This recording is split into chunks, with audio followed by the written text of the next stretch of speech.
Welcome to That's Good Sports, the only male sports show that has learned how to breastfeed in order to help his wife with their new baby. I'm your football host and lactating expert, Brandon Perna, here to feed your football needs. Mainly the botched calls by NFL officials on Monday Night Football. Now say what you want about COVID, the stupid virus that has claimed 1 million lives across the globe. But you have to give it credit for giving us a rare October Monday night doubleheader. Or doubleheader, as they say somewhere else. Now the prophecy states that only in week 1 shall 2 Monday nighters be played in consecutive fashion. But Cam Newton's positive test forced the Pats-Chiefs game to be moved to a late afternoon spot prior to the Falcons-Packers game.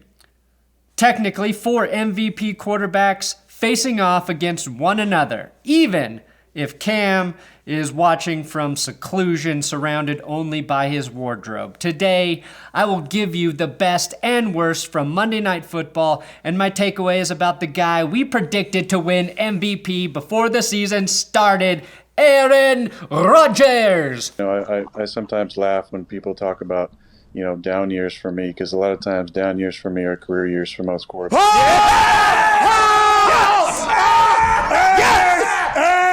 Let's get at sports.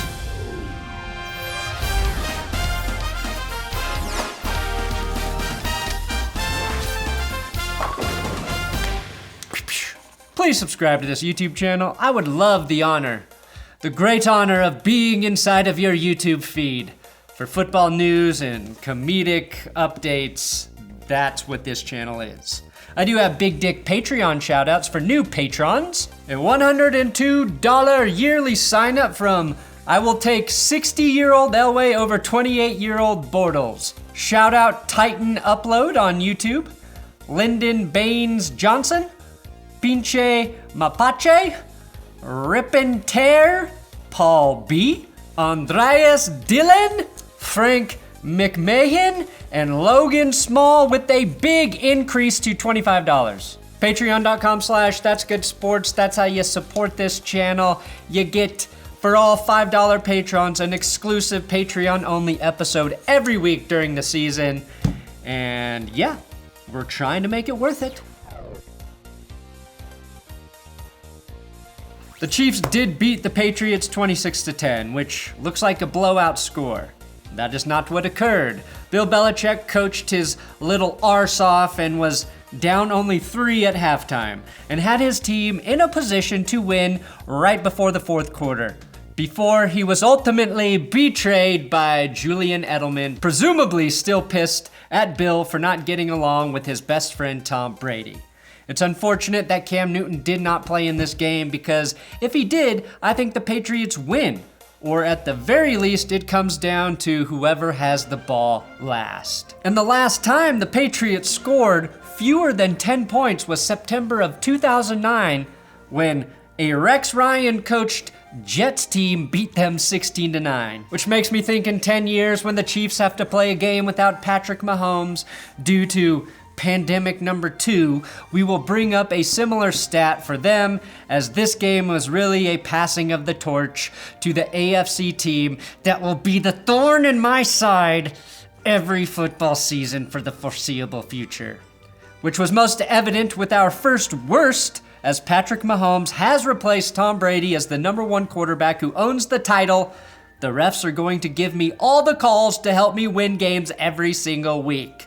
The refs. Oh, they were bad. They made one of the biggest blunders, both west and east of the Mississippi, I have ever seen. This may have even topped the tuck rule in terms of egregiousness. The Patriots were wrestling Patrick Mahomes to the ground when Mahomes lost the football. Shalik Calhoun caught the ball midair, started heading for the end zone before the play was blown dead.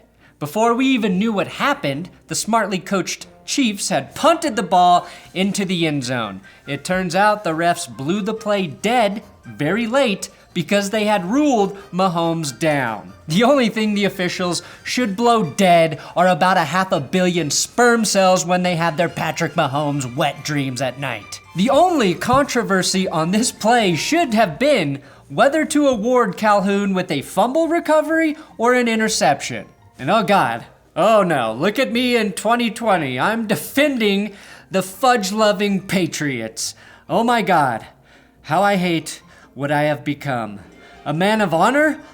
Oh, this is probably the beginning of the Patriots having to pay for the 1,000 favorable calls they received over the last 20 years. Worst, Brian Hoyer. Brian Hoyer has the on-field awareness of Giles Florton. That's a fake quarterback I made up. Florton is the love child of Kyle Orton and Joe Flacco, the single two most statuesque human beings to have ever gripped a football. Hoyer took 2 unforgivable sacks in the red zone, one right as time expired in the first half, and another that resulted in a fumble. And you can't see it through the 2 masks, but Bill Belichick is grinding his teeth down to a nub. And today he's probably grinding Brian Hoyer's nub down to nothing. Worst, Julian Edelman's buttery little hands, which is enough to earn himself a job as Robert Kraft's personal masseuse once he's fired for sucking on the football field. Luckily, no sucking will be required in his new job.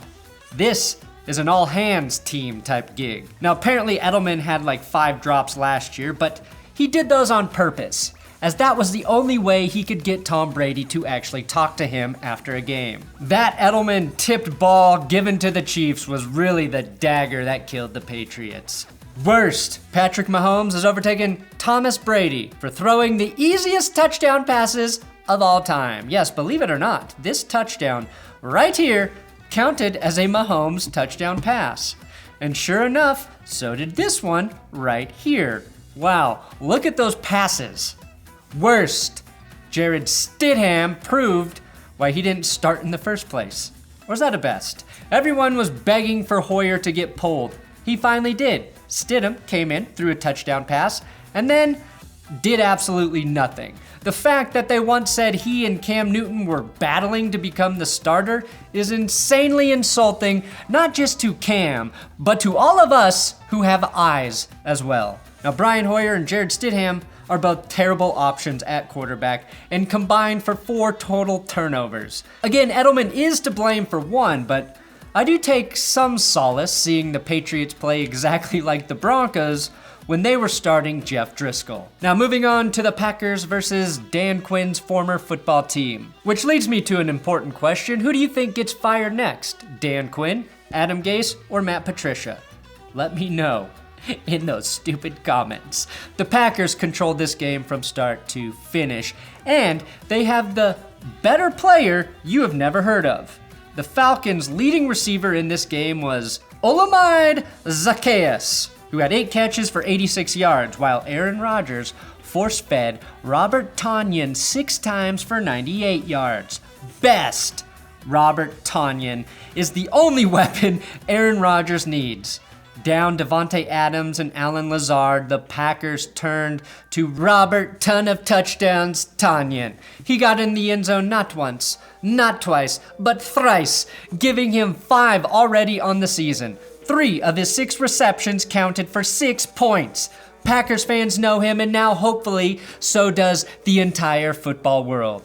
Pretty impressive for a guy nobody's ever heard of. His best tutty was his final. Tonyan falls down running this route, which I'm sure even as he was sleeping, as this game was on very late, Chris Berman started yelling, "Rumbling, tumbling, Bob Tonyan," clearly through his sleep apnea mask.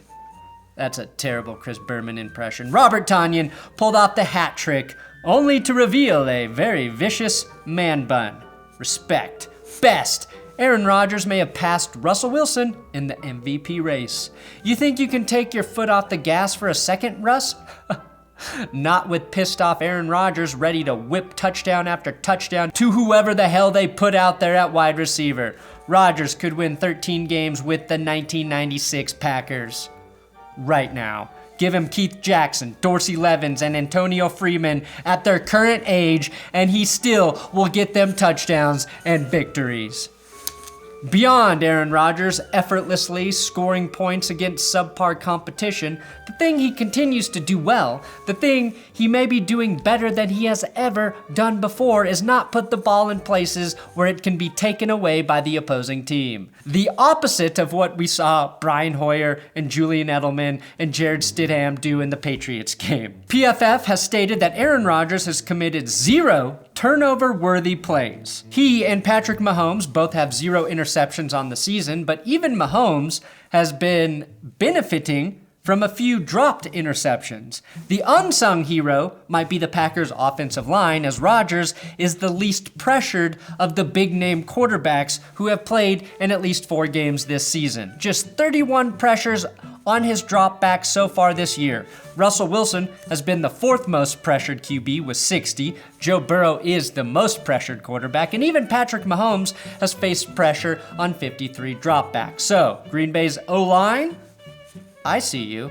And I don't need to see Aaron Rodgers play better teams to know he's debatably the best quarterback in the league right now.